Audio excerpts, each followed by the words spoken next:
Okay, good evening, namaskar, adab, warm welcome to all of you. Always nice to be with you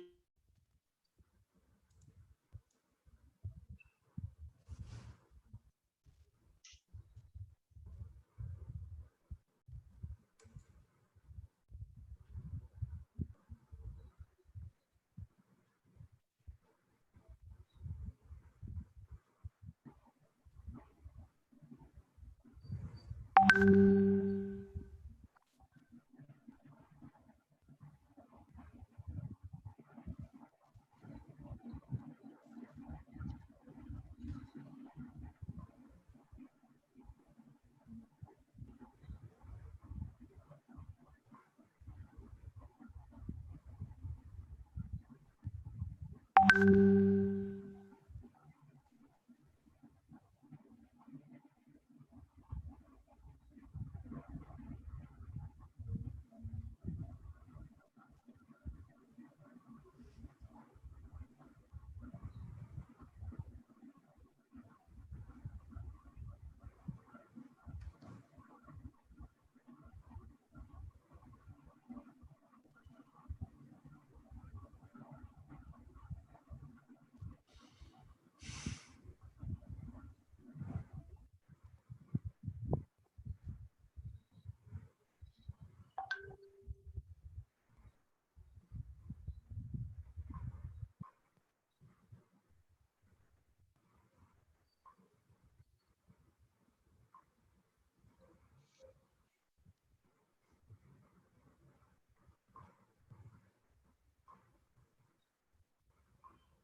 and yeah, yeah, Hi, it's back. yeah. Right. Okay. Well, it's we're living in digital times. We're living in digital times, folks, and therefore, while we're living in digital times, sometimes sometimes things go awry. That's what happened just when we are about to go online. Suddenly, the internet connection had disappeared. That's a challenge, I think, for the Prime Minister as well. As I welcome all of you to this premium digital simulcast broadcast, what we are what we are really attempting to do today, what we are really attempting to do is to ensure that you get a good view of exactly what is the road ahead. What's the road ahead for the Prime Minister? What are the challenges? Over this last 1 week that we've been speaking, we've tried to bring you up to speed with exactly how people need to be really looking forward to this scenario, which has existed over the last 3 weeks. It was a 3 week lockdown period which was announced by the Prime Minister 3 weeks back. Now, as we get set now for figuring out exactly what is in the Prime Minister's mind. He's supposed to be speaking tomorrow at 10 a.m. in the morning. We will be joined by Shiraz Hussain is there, Devinder Sharma ji is there as well, and we have we have another individual who's joining us, Mr. Stanley. Stanley is live with us too. He's joining us from Goa, and Stanley is the individual who runs Video Volunteers. So Video Volunteers is the organization. There he is. Stanley, welcome. As we wait for your audio to start off, what I want to do, since Sirajji and Devendraji is there, and Stanley can hear me loud and clear as well, what I want to do first is to just set the context of this debate. The way we do this session is that this goes online on Twitter as well as on Facebook, and we're trying to get it linked to other social media streams as well. Anyone who has a question joins us. Joel, my producer, who's there, picks up those questions, and we put those questions here, and we try and find out from all our panelists and all our experts in terms of what could be the answer. So Devendraji, firstly, what I want to do, sir, is I want to play a statement. Look at this video which has been put up by our friend Alok Pandey. And this video is coming from Uttar Pradesh. This video is of a laborer in UP. Take a look first up. Take a look first up of exactly how and why we believe that the real challenge which exists today is not just in metro India or urban India, but that real challenge of this lockdown actually exists in rural parts of the country. Joel is going to play that video for us. इनके यहाँ आते हम बता कोई तरीका भगो भगो भगो भगो बैठ जाओ तुम ही बैठो कुर्सी भी सब जगह बैठो जाओ तुम ही बैठो तुम ही अधिकारी हो अरे हम कुत्तों के हमारे काम होता है क्यों खाता आते यहाँ पे न क्यों आते हम इनके यहाँ पे जो हमारा काम होता था काम तो है नहीं थप्पड़ ऐसा हम एक पैसे का मजदूर है या दो के है इनके यहाँ आते हम बता कोई तरीका भगो भगो भगो भगो बैठ जाओ तुम ही बैठो कुर्सी भी सब जगह बैठो जाओ तुम ही बैठो तुम ही अधिकारी हो हम कुत्तों के हमारे काम होता है क्यों खाता आते यहाँ पे न क्यों आते हम इनके यहाँ पे जो हमारा काम होता था काम तो है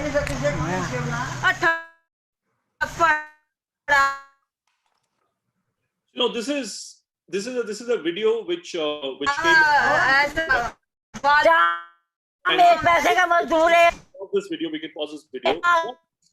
What this is really doing is that it is telling us, Devendraji, in terms of just how bad the scenario is on the ground. Now, this is just one case, and as we go along with the program, we'll play many such instances.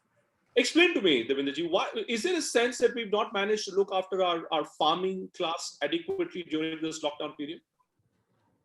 Well, I think everything happened so abruptly and immediately that we were caught. Perhaps the policymakers and the administrators were caught unaware. And by the time they realized that agriculture and the rural economy is the one which has been impacted very severely, and a lot of things needs to be done. They have actually moved in. I have seen over the days, steps being taken, adequate steps being taken. But in the process, we have lost quite a lot of time because let's not forget, Bhupendraji, that the lockdown coincided with the Rabi harvest. So that is one thing which happened for no apparent reason otherwise, but the timing was so serious for agriculture to be impacted. And the other part was that as soon as the lockdown began, we all know lakhs and lakhs of migrants from the cities, traveled or trudged all the way to their villages, hometowns, and so on, traveling 300, 600, 900 or 1,000 kilometers on foot or on bicycle, etc. But I think the seriousness of the crisis, I think, dawned on the nation after that visual impact that it created. A. B is the most of us in the cities are in a quote unquote much comfortable position compared to the rural areas because it's the livelihoods that are at stake. And 3 weeks, lockdown has certainly impacted. And then, of course, the agriculture, especially as far as the perishables were concerned, have been impacted very severely. And that has created another problem, huge problem in the country because we have seen, farmers, of course, the crop harvest was very good, but because there were no buyers and the supply chain was disrupted, most of them had to throw their produce onto the streets or feed it to cattle and so on. And I think that has given a very serious hit to Indian agriculture and in the bargain to the rural economy. So these two things happened simultaneously, and the government is still coming to terms. And I think I can understand that in a country like India, it takes some time to really come to grips with the realities. And we see the preparations being done. Even today, let's see, when the harvest is ready for procurement now, in Punjab, Haryana, and so on, the permission to use a helpline for the transportation not to be disrupted has come today. So it has taken time. The point I'm trying to make is they are serious, but did we, when we went in for a 21-day lockdown period, the political argument, Devendraji, that was being made was that to do a Janta curfew, we gave a time lag of four days. Now, when it came to the question of looking after the interests of these poor farmers, of these laborers, we just gave them, a gap of 4 hours. So when I look at instances like these, when I look at women like these, and what is she saying? She's simply saying that, well, I don't have money. I want money. I can tell you my own experience, sir, that here I am sitting in Uttarakhand.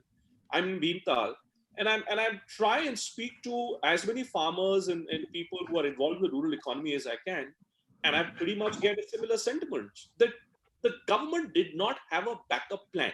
So what I want to be very clear about is this: did the government have a backup plan when they were going in for this 20-Monday lockdown period?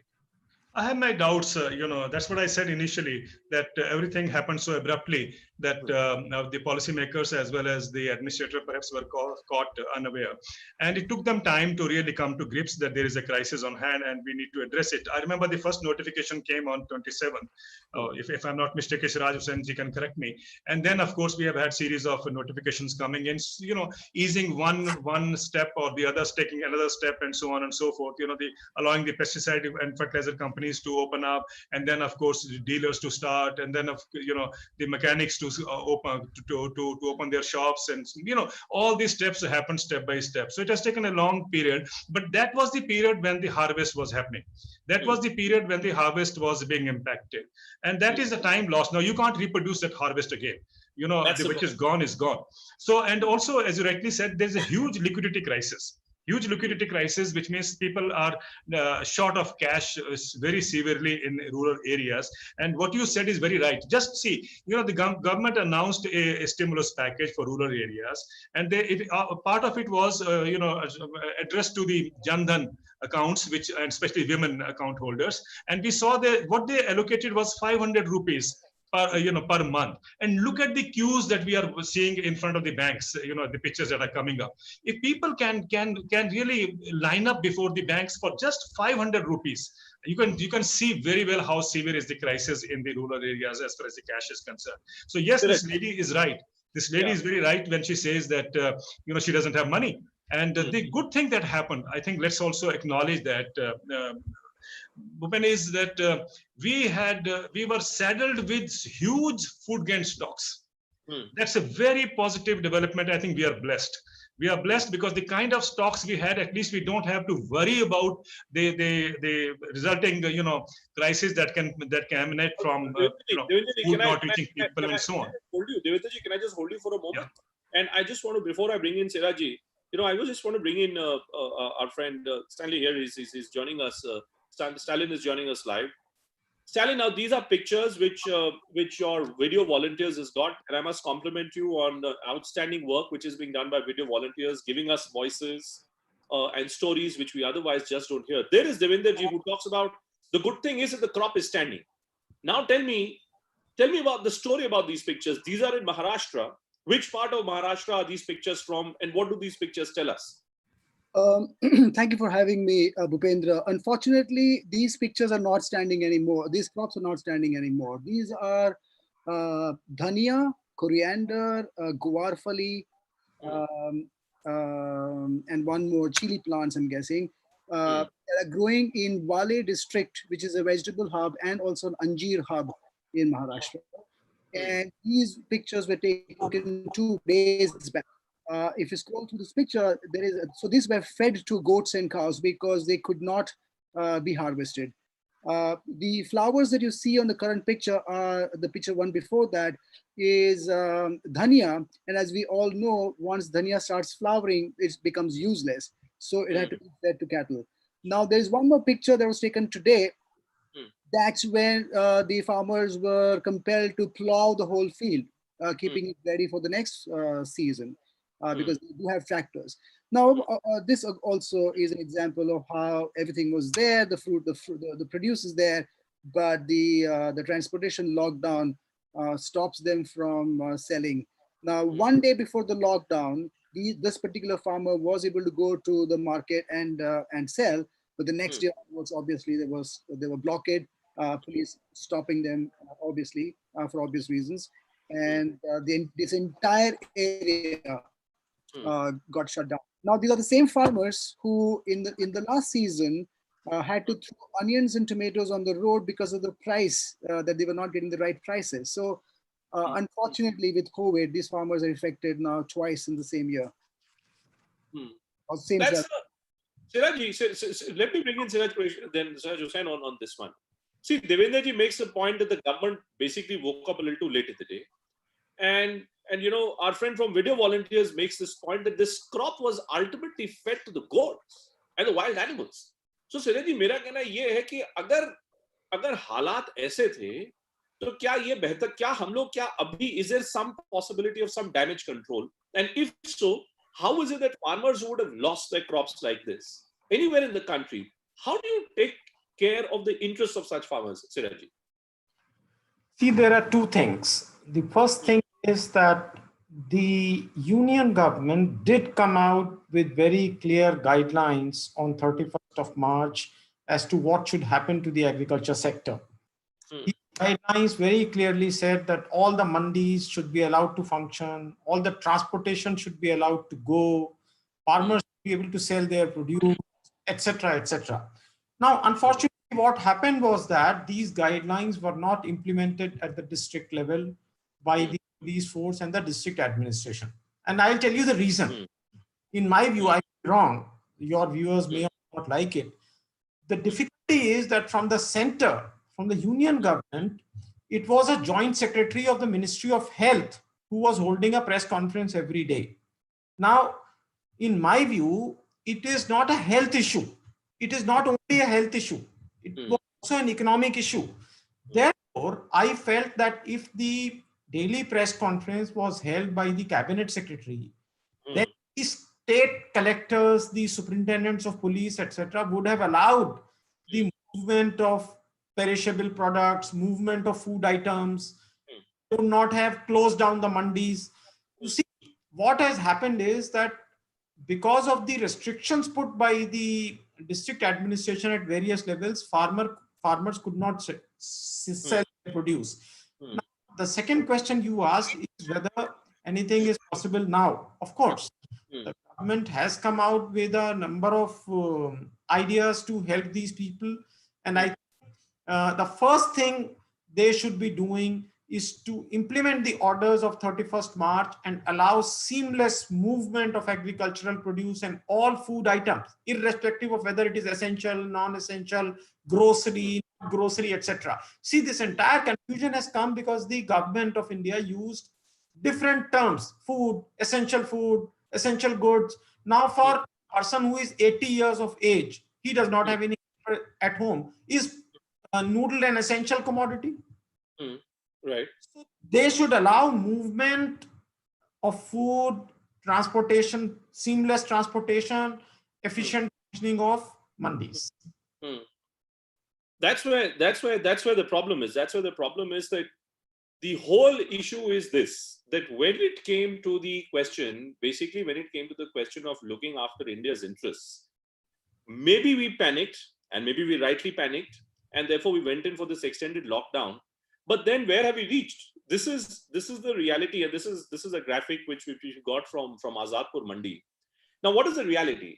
Just take a look at the amount of produce that you have available, which has arrived in the month of April, and look at the trucks which enter, the number of trucks which enter Azadpur Mandi daily. 5,000 trucks entering daily. You have, and I've looked at very, very basic basic produce, basic food material, which anyone will look at: potato, onion, tomatoes, 38,690 tons of potato, 26,676 tons of onions, 15,803 tons of tomatoes. Now, 5,000 trucks, Devendraji, and this is the kind of produce that you need to well deal with. You need this produce to move around different parts of the country. When you have a lockdown like this, and while you have ensured that fine movement of essential commodities should be allowed, but when you have this nationwide lockdown, then what happens? What happens to this entire produce in Devendraji? That is what has disrupted the entire agriculture situation. That's what we are talking about. When you talk about these kind of arrivals happening, and this is of course low arrivals. Let's be very clear also, because much of the what should have come to Mandi is still stuck at the farmers level, and so on. But the point is, with these kinds of, potato can still be stored in the cold chains. I've seen in the Punjab case also, much of the potato has gone to the cold chains. Now, from cold chains, it is not able to go to other states. That's a different question, because the movement, the transportation, the interstate movement is not happening, and so on. Similarly, for onion, we see lots of places the farmers have been able to throw their onions, because for the simple reason, they're not getting the buyers.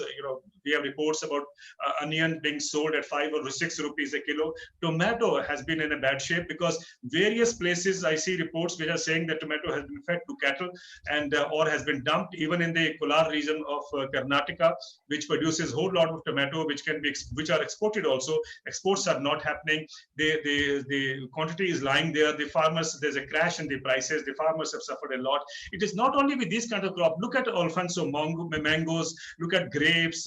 Look at even the rice crop, which is to be exported now. The Rice Export Association has gone on record saying they won't be able to export, meet the export obligation for the next 3 months or 4 months. So the point I'm trying to make is every stage, as far as the perishables are concerned, there is a hit that the farmers have received. Because of the disruption in the services, the so-called supply chain has been impacted. Now, this is something which the policymakers should have visualized earlier. Perhaps we did not give them time. After all, look at Bangladesh. When it went for a lockdown, it announced 4 days of preparation. New Zealand went in for 2 days of preparation. I suppose if we had also given enough time, perhaps these things could have been sorted out. Just to illustrate, how the time factor is crucial. From April 15, we will have the procurement beginning in Punjab of wheat. From April 20th, we'll have the procurement beginning in Haryana as far as wheat is concerned, and from mustard from 15. Now, they got enough time to prepare. Both the states have got time to prepare. Now, look at the preparation they have done. It looks very good. I'm very, at least, happy that, what the effort they have put in, because they got those 3 weeks to prepare. Now, look at Punjab. We're going to expect, we are expecting something around 135 lakh tons of wheat, which will be procured by the state. It's a huge, huge volume.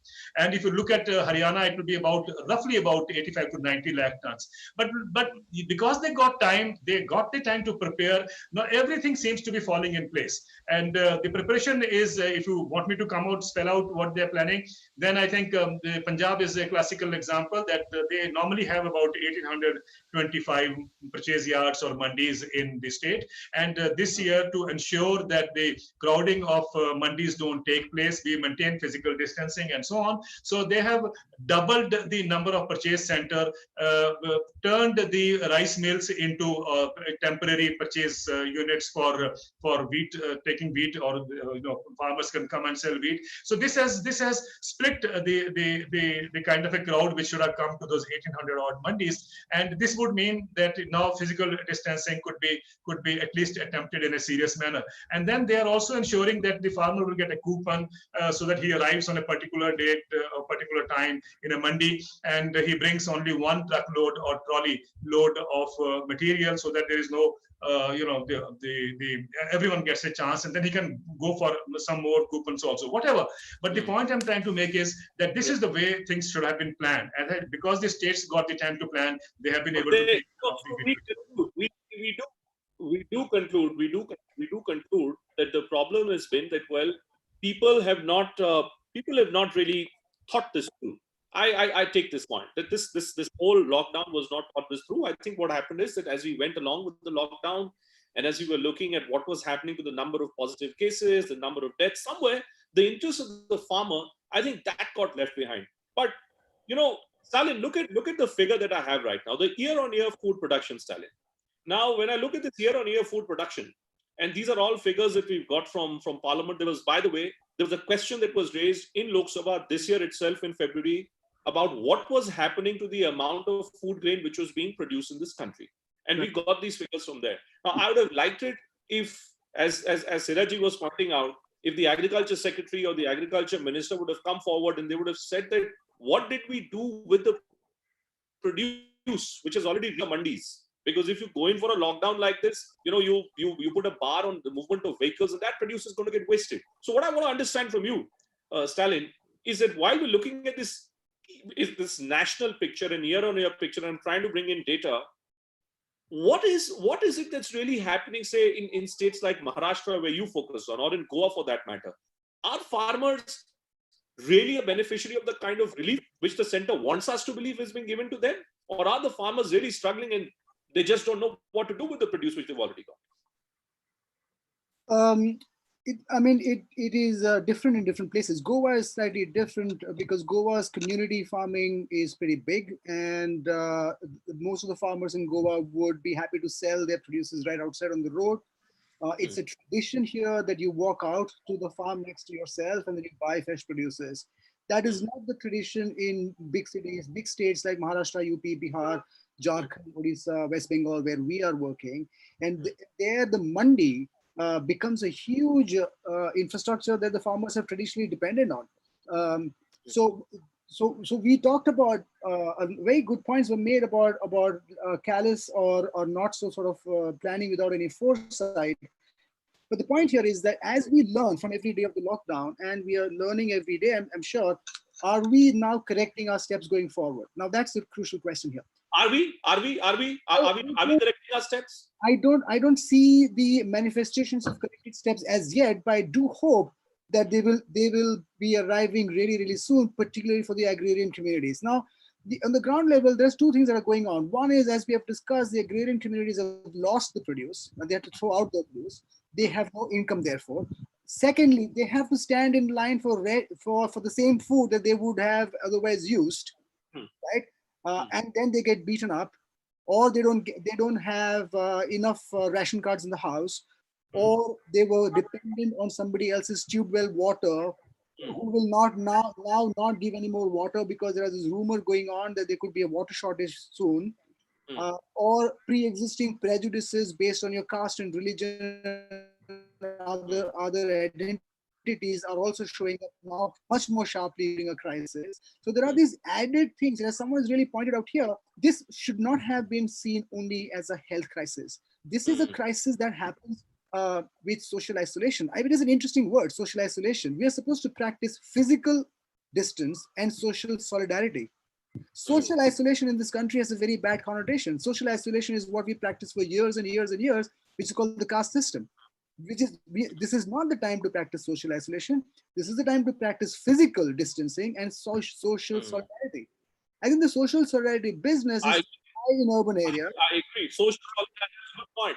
That's a good point. That's a very good point. I think that you make, Stalin, that social isolation, and social distancing. I mean, these are two completely different points. And Siraji, I think that's exactly the argument that you're making, Siraji, aren't you? That at the end of the day, the conversations that were being led, the arguments that were being made from the government side, these are all arguments which were being made by a health secretary, by a health ministry official, whereas, well, maybe you required a greater cohesive effort. But explain to me, Siraji, now tomorrow when the Prime Minister speaks at 10 a.m., when he does his address to the nation, what should he really be doing to address the concerns of the woman whose statement we played a short while back, or all these numbers and data points that we're looking at? What is it that the Prime Minister can really do at this stage to help the poor and the downtrodden in the farming sector?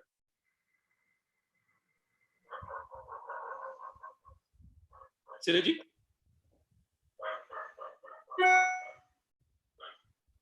Siraji, can you hear me, sir? Okay, I think maybe you can hear me, Siraji. You can hear me, right? So we'll try and fix that. Devendraji, maybe you can come in, sir. What do we expect the Prime Minister to do? what should he really be doing to ensure that the interests of the farmers, the statements, the concerns which are being raised today, those concerns, can really be looked after? Well, I think it's quite a challenging task tomorrow, because there are lots and lots of expectation from the Prime Minister's presentation tomorrow. And farmers have been writing to us from all across as to this is what the Prime Minister should speak and so on.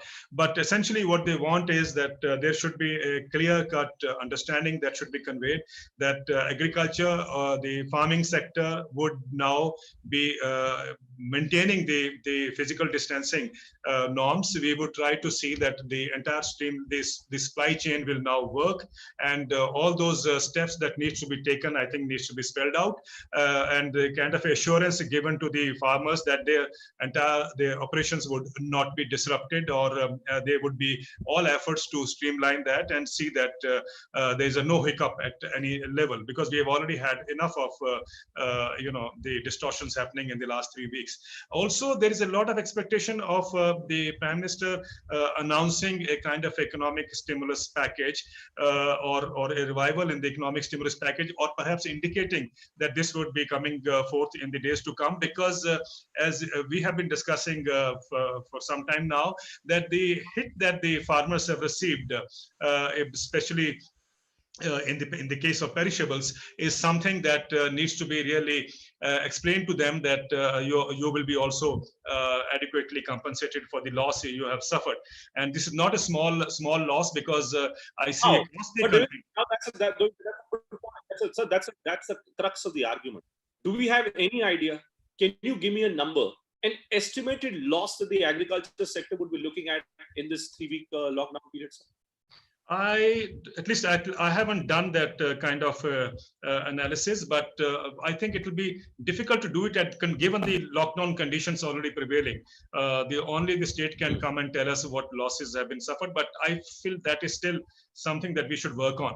But nevertheless, I think more important is when Nirmala Sitharaman ji announced that 1,70,000 crore package, if you recall, and then she talked about the various sections of the rural society, and then she talked about agriculture, where she said that the rupees 2,000 installment that the farmers get as part of the 6,000 rupees direct income support they get in a year, PM Kisan Nidhi. So that will be front loaded, which means they will get it in the first week of April. That amount was in any case due, Bhupen, and it was supposed to get in the first quarter, April to June. So I don't think farmers have been, really anything has come to support the economic loss that the farmers have suffered. And let's not forget, the hit that a farmer gets, he's been putting in 3-4 months of his hard labor to rear a crop, and when the crop goes waste, imagine the kind of setback that it come to him personally as well as to the family. That's a rural livelihood loss, and that is something that. Siraji, you can hear me now, sir? Because I was trying to ask you earlier, sir, and I think you couldn't hear me. I want to know, sir, tomorrow at 10 a.m. when the Prime Minister speaks, when he addresses the nation, what is it that he should be saying to address the concerns of people like that woman, or whose statement we played earlier from UP, or the farmers that that Stalin has been speaking about in Maharashtra? What can the Prime Minister really do, sir? I think the Prime Minister would be touching upon the requirement of imposing this 3-week lockdown. And if it was not done, then it would have been extremely bad for the nation.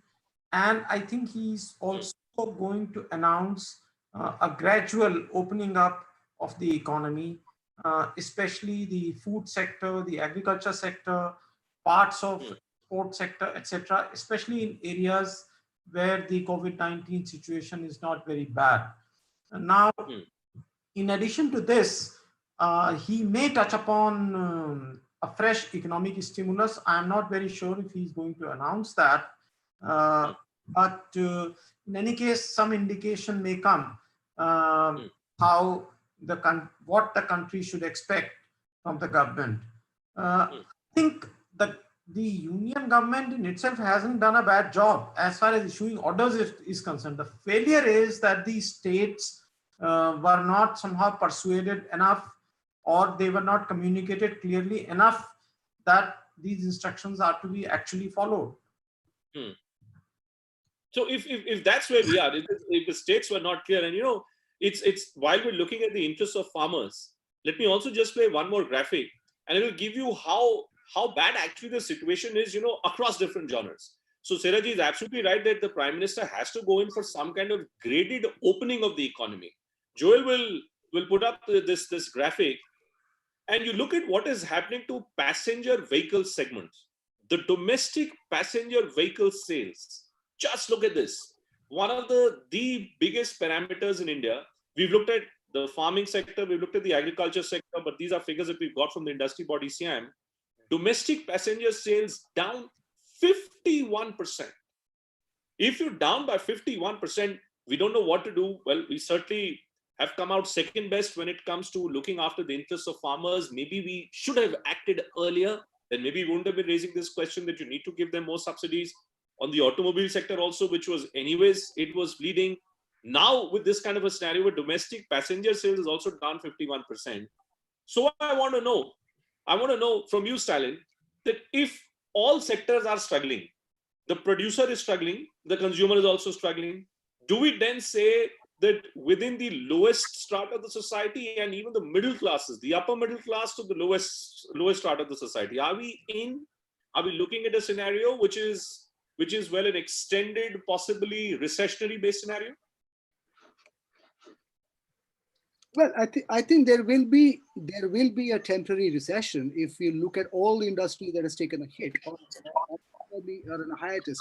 Now, I think one can't really draw parallels between the car for the vehicle industry, which is in a complete hit right now, Yes.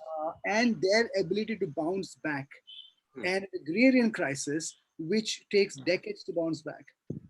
Let's not put they're apples and oranges, right? I mean, Agreed. these are the industries with deep pockets. They are waiting. I mean, unfortunately for them, they cannot have a Corona-based campaign. Otherwise, they would have sold cars even during this lockdown, and we know that. But that's not possible right now. With the agrarian crisis, what we perhaps have in belts like Odisha and Andhra and some parts of Karnataka and definitely Maharashtra is that if this crisis continues and the government takes its time to figure out a relief package, we might be seeing unfortunate rise in we might see another kind of a crisis. Another point to think about is that this country has the ability to do micro planning to such an extent that during elections, we know that parties have gone ahead and done mohalla based surveys to figure out what each mohalla expects from a candidate or from a government, and design their campaigns accordingly. Now, if that's the level of detail that one can do, it is not unthinkable that the same system can figure out what each mohalla produces and where can these produce be sold without going too far. To give you an example, the Anjeer farmers in the same district of Wale, where it's a world famous Anjeer, there is one family that we contacted, has a bunch of families there. 25 acres is what they all own together, about 5,000 trees. They would have earned a total of 10 crores and they have lost everything but 500 rupees. That's all they could manage to earn. Now, these farmers were very willing to give the Anjeers to the health workers. They were saying that let us give it out free to the health workers who are going in and out, all the Asha workers, all the hospital staff, because Anjeers apparently have good medicinal and nutritional value. But there was so much chaos at that time that by the time we could have even responded, these Anjeers are so special, right? They had to like. The question is, it was not well thought of. Well, another important guest is joining us, Deepak Singhal, a well-known bureaucrat. Deepak ji is a former chief secretary of Uttar Pradesh, and he's been on this broadcast earlier as well. Deepak ji is speaking extensively about what's going on. Deepak ji, you came in a little late today on the show, but the pictures that we're playing, Deepak ji, and I'm specifically trying to look for solutions. What is it that the Prime Minister should be looking out to speak tomorrow? These pictures are from Maharashtra. And these pictures are coming courtesy our friend Stalin, and he's got this Video Volunteers group. Video Volunteers is a group which does some fascinating work. It gives us voices which you will not hear on channels that you end up going to. And that's why I moved from those channels to this format, Deepak ji. But what I want to understand from you, Deepak, is that you believe this entire Prime Minister Care or CM Care Fund is something which is not based in strong law. Now, I want to know if it is not even based in strong law, and all the panelists here are telling us that we've not thought about the interests of the farmers. What do we expect from the Prime Minister tomorrow? There was a PIL which was filed in the Supreme Court, I'm told, which was challenging this PM Care Fund. That PIL was completely thrown out.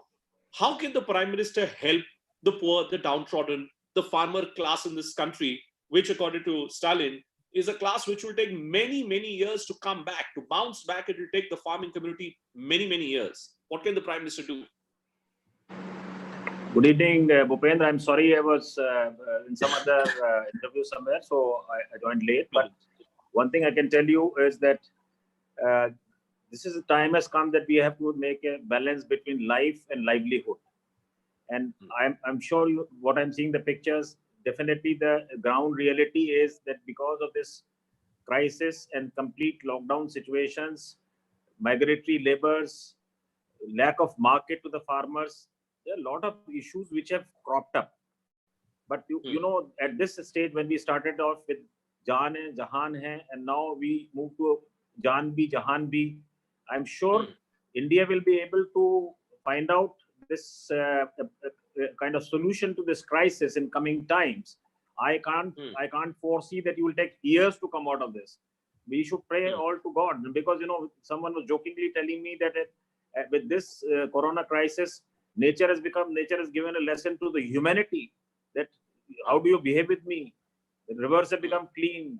So many things are going in a positive directions also. That so one has to say that we have to have a balance between economy, life, and the way forward to go ahead. Now, as far as the funds are concerned, I can tell you one thing: the entire country is operating under Disaster Management Act. We have two acts which deals with these kind of situations.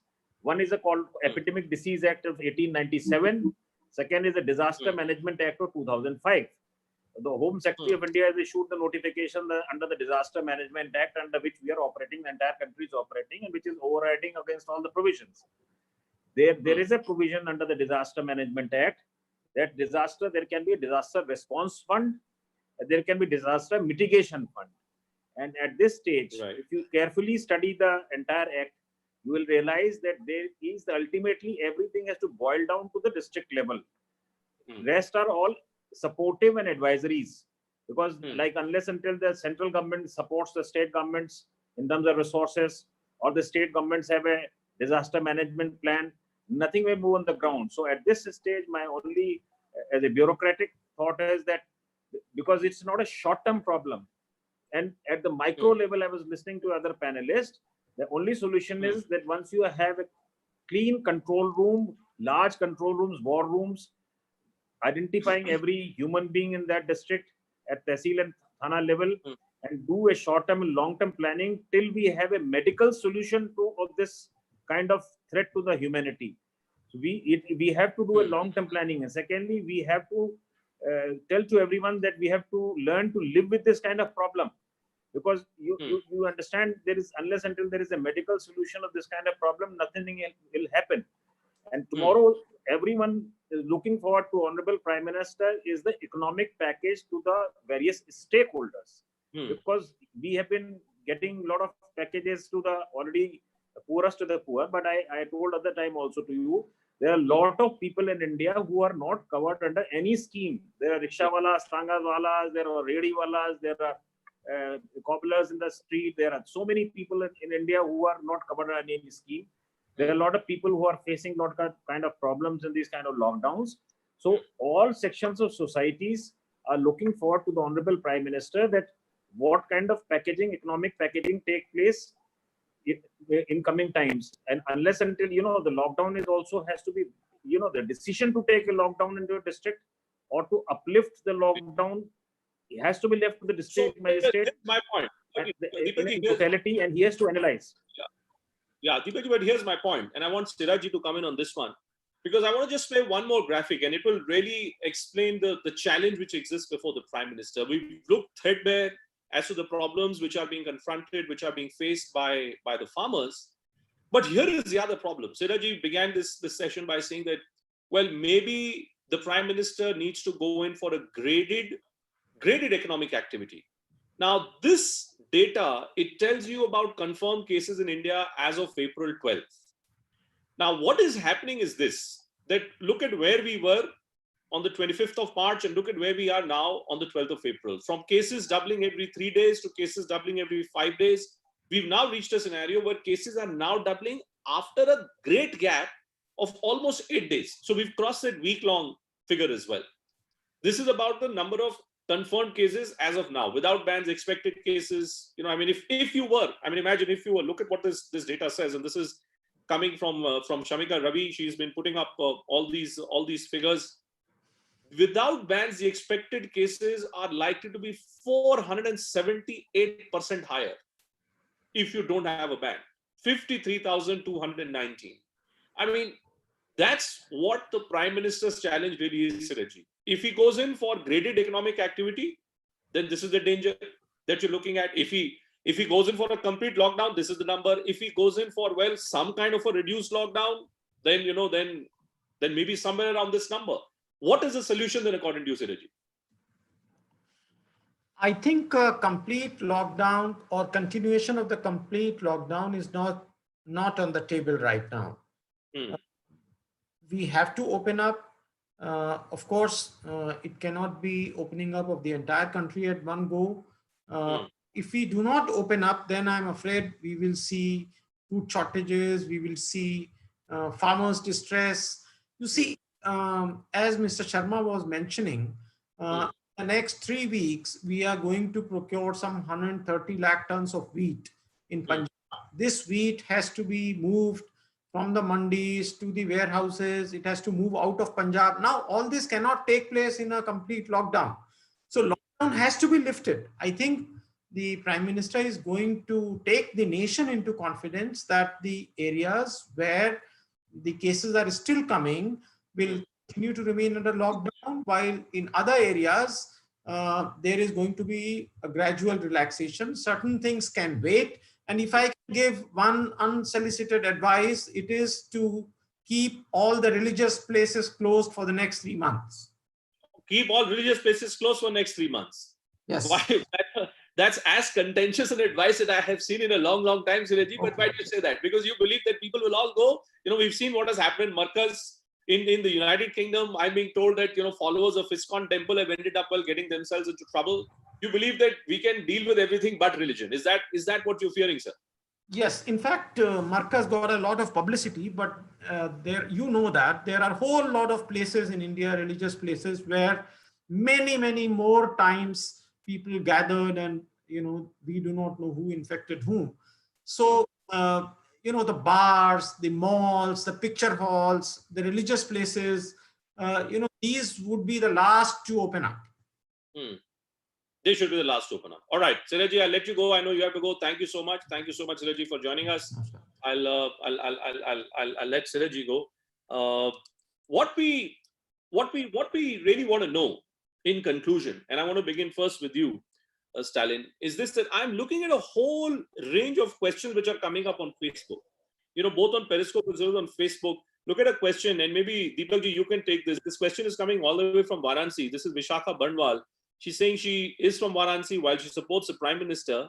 But her problem is that she and her husband, you know, they work in the IT sector. They are both earning members. Now they have to pay their maids. They have to pay their drivers. If this lockdown continues, her fear is that where is she going to be able to generate this money, which will enable her to pay off these salaries? How do you do this tightrope walk? On one hand, flattening of the curve, very important. But on the other, well, basic economic activity, which is also equally important. How do you balance these two people?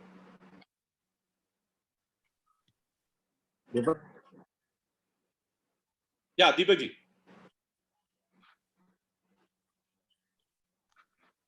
Okay, I think the signal is frozen with him.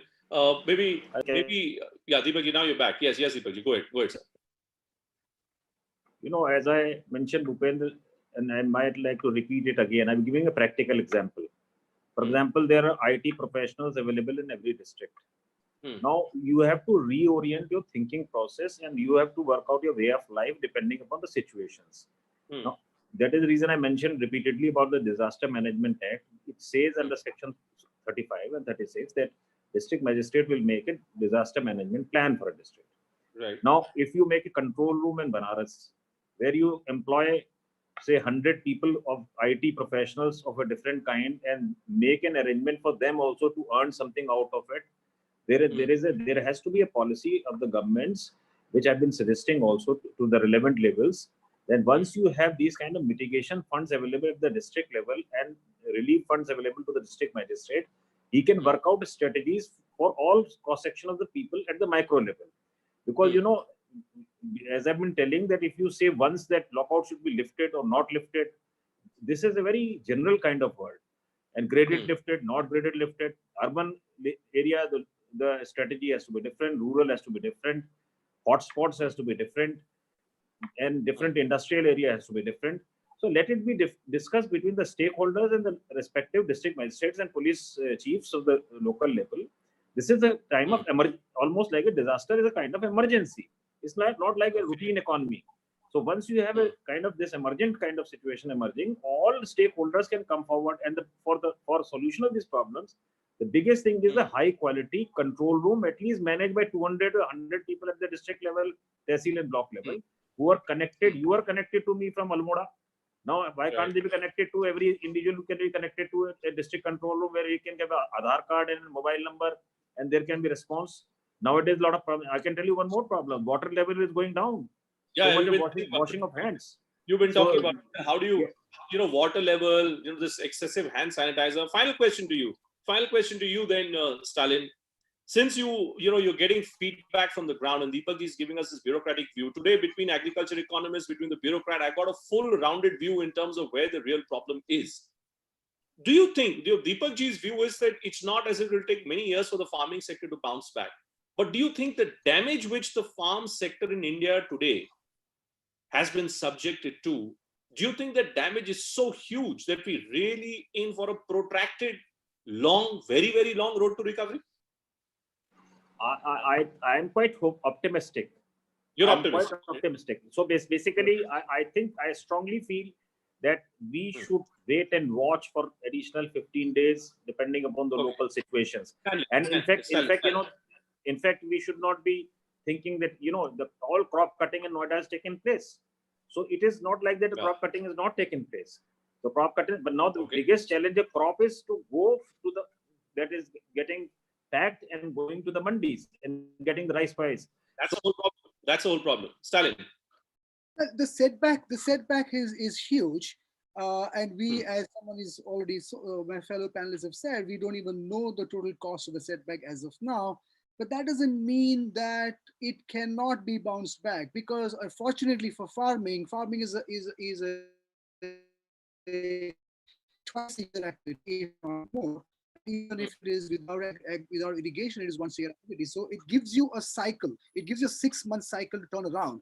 And if farmers are assured by the PM tomorrow that the government is watching their backs, see, let's look at the messaging. The messaging so far is that we are only concerned about physical distance. We're only concerned about the life, which is the sort of health aspect of it. There's absolutely, and it is possibly correct that we should focus on life and very crucial aspects of it. But now, after 21 days experience, we have to say, okay, what else matters? And farmers, unfortunately, and the tribal community and the underprivileged communities have come last in any communication, any messaging, any planning, any foresight. Now, farmers are smart enough to understand that setback, that one more time, when we talk about a national emergency, the farmers who grow food, yet another time, we have proven that we say farmers are important, but we don't really celebrate them. We say that we're an agrarian community, but we don't really think about them. I mean, how many more channels do we see where we're discussing this crisis? We don't. Well, that's why I've done this. That's why I've taken this upon myself, Stalin, and I promise you that I will be doing far more activities like this, where really what we couldn't do on TV, and it's my great regret, which is why I've chosen to move out of TV. I want to spend more time trying to get voices which really should be heard of. But Stalin, thank you so much. Thank you so much for taking time out for us, and I hope to have you soon. Video Volunteers is an outstanding organization. My best wishes and my compliments to you, Stalin. Keep up the good work. And Deepak ji, thank you to you too. Thank you so much, sir, for joining us and making us once again understand what is it that the bureaucracy can do. We'll come back to all our guests later when the Prime Minister has spoken tomorrow. But I today want to spend a few seconds with my very excited and very talented producer, Joel Samuel. To those of you who don't know him, that's what TV does.